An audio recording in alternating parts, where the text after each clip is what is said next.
Product lists can make finding groups of products much faster and efficient.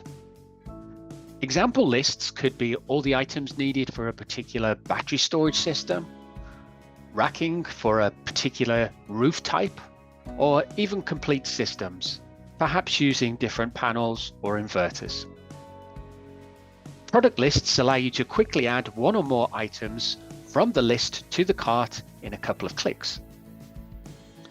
Adding items to a product list can be done through the Quick View screen on a category or manufacturer page.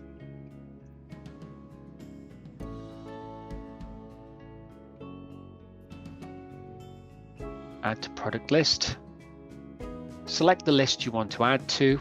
I'll add it to the default product list here. And the message says that it's been added.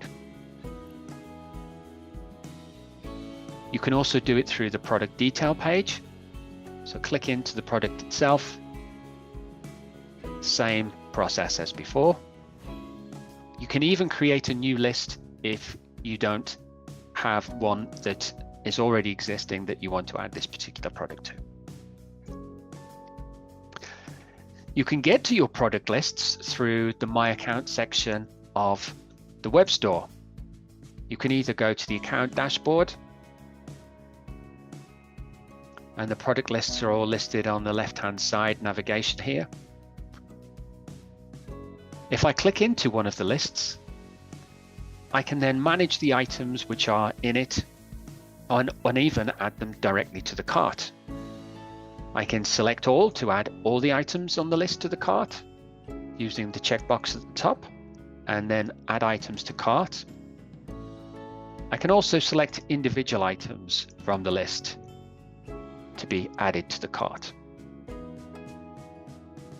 It's possible to remove items from the list by selecting the one you want to remove, clicking the little arrow just to the right of Add Items to the Cart, and click Remove Items.